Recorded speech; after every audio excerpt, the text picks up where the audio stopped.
Greetings. How is everybody doing? Now, today I'm going to talk about investment in terms of, let's say you got a pot of money. You got like, let's say $10,000 and or 10,000 rand, 10,000 pounds, 10,000 euros, and you are trying to figure out what to do with that money. You want to make an investment. One, you can say, you know what? I can just put that money away in a investment account at the bank, and they can give me whatever it is they offer to give me. I can buy shares in a company that's relatively stable, or I could start a business from scratch because I'm not afraid of risk. So you start a business from scratch. That could be a business where you invest, let's say a car wash or something else, a bakery. You put the 10,000 euros in that, $10,000 in that, and maybe because you've got a 9 to 5, you can't be at the bakery all day, so you give the money over there and you let it do what it does, right? It could work perfectly well, or you could learn that it's very difficult for certain kinds of businesses to work if it's your first time doing those businesses and you don't have any track record of what it's like to do business with that individual. You may think, oh, me giving $10,000 to somebody I know to work in the bakery or whatever it is should be relatively profitable. That's the logic. That's the idea. But that's not usually the outcome. Sometimes you'll find that the minute you go from a friendship to a business situation, that money is in danger of never coming back and you never get returns. Or if there's returns, that person starts asking themselves, why should I give them all this profit when I'm the one doing the work, when all they did is put in some money? All sorts of weird things start to happen. I took something like $10,000 and I put it in a business, and I thought the business was straightforward and simple, but it relied on a key component: other people to do what they're supposed to do on a monthly basis, plain and simply. It was simple enough on paper. In practice, though, I discovered that good human resources is one of the most fundamental elements in any business. If you don't know the quality of the human resource, do not put the money in there. And if you don't know the person, especially if you don't know the person and you're just hiring and the person has a lot of lovely story, yes, I'm going to be reliable, blah, blah, blah, blah. The results of what behavior I saw versus what I thought I was going to get was disaster and dismal. And it taught me that you've got to be careful and you've got to give in increments. In the end of the day, that was a terrible business decision, and that $10,000 it yielded experience, definitely, but it did not yield the returns that I was looking for or the improvement in my financial position that I projected would happen if things had worked out. Things were working, but the human resources let the business down and created chaos and practically destroyed the entire thing. So that was a learning point. I mean, I had to get the police involved. It was just a nightmare at the end of the day. And it taught me a lot about how to build businesses and how to get them going. And also, it taught me something that I didn't think about that I now realize. If I'd taken the same 10,000 US dollars, right, and invested it in skills, not in skills of other people, my own skills, for instance, and not soft skills per se, because I worry about soft skills sometimes. Sometimes people are taking all these courses on soft skills that don't improve their ability to do anything. I'm talking practical, usable, bankable skills, such as welding, such as carpentry, such as auto mechanics, such as painting and construction, such as sewing of clothes.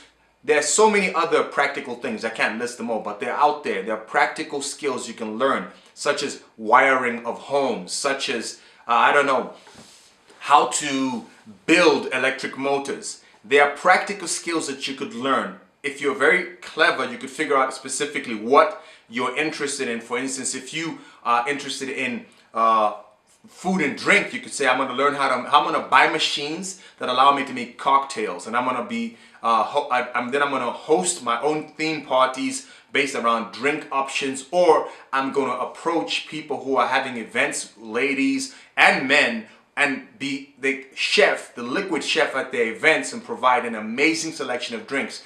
You may find that that's a better usage of the investment amount that you had. You can make more profit doing that on a weekend, on a Friday, on a Saturday and Sunday, or events here and there, than you would if you took that 10,000 and just put it in the bank, or took the 10,000 and gave it to another group of people to work it for you.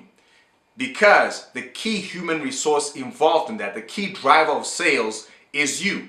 You are definitely going to rely on yourself, and you definitely are reliable to yourself. You are responsible and accountable to yourself. You will work because you know what? I want to get that income and bring it back in. So if you do that, instead of putting the money in the bank account, buying shares, or giving it over to other people, I think that's a higher return in general, because now that's my new strategy. Instead of taking money and giving it away to others and saying, you know what, take this money and I'll trust that you will do what you're supposed to do, and now have a business model where I'm like, look, if I start a business, I have to be physically present and physically in control. Basically, I have to be sitting in the business like a typical Indian shop. Indian shops do this a lot, or Korean stores. Their person who owns the business is in the business, watching and monitoring the staff. They don't leave the staff in the business and go do other things, because they know that human resources left to their own sometimes create chaos, take shortcuts, and create a business that's less profitable or is never profitable. You gotta be aware that not everybody has the same spirit or mentality when it comes to taking care of other people's resources or giving their best to the success of your business, especially if they're jealous, have a negative spirit, and are just there because they need an income and don't care about the outcomes or the consequences of their bad behavior or mismanagement, right? They will destroy your business. They don't care. Whatever, I'll get another job. So you being in the business, or you doing the business, is a much better bet. For you to do the business though, if you're coming from a point of view of saying, you know what, I've got a 9-to-5 job. Either I get new skills that allow me to earn more money on my 9-to-5, or I get new skills that allow me to earn outside of my 9-to-5. So for instance, I am a call center staff. I work at a call center. So I work 4 days a week. On the days that I'm off, I decided to take the money that I've saved and learn how to be a welder.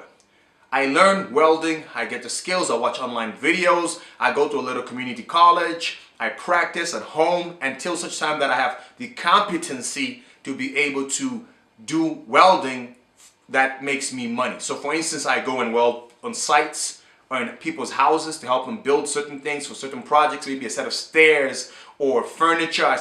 I create a business that starts to make furniture out of my skills. Whichever way you take it, that would be a more viable usage of your money before giving it away to other people and saying, you know what, I'm going to put my trust that they're going to be driven or part of the plan like I expect them to. That was my experience. That, you know what, if you have a set amount of money, I would rather say before you start trusting giving money to other people, you go and start saying, you know what, let me do this, let's put this business together, then you give them the money and think they're going to bring back returns.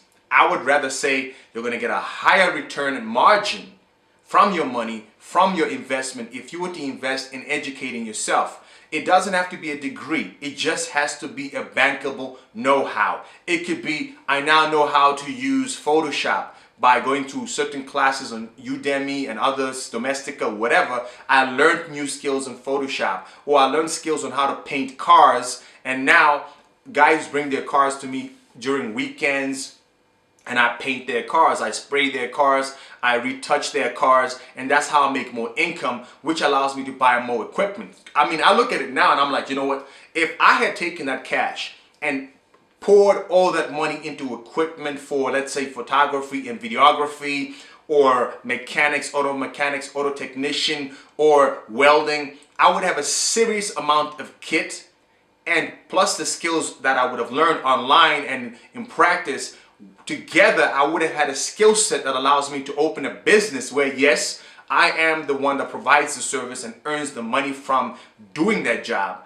But in due time, if I make so much profit, I can hire an employee who I do not leave alone in my business, but I manage by being in the same space and watching them behave, watching them do the servicing at the same time that I am there. I mean, if you watch The Car Wizard on YouTube definitely could just not be at the business every day, but he's probably learned that business works best when you are on site, you are in the shop, and you're able to tell your employee, what are you doing over there? What's that? And ask questions and monitor and see what they're doing or they're not doing.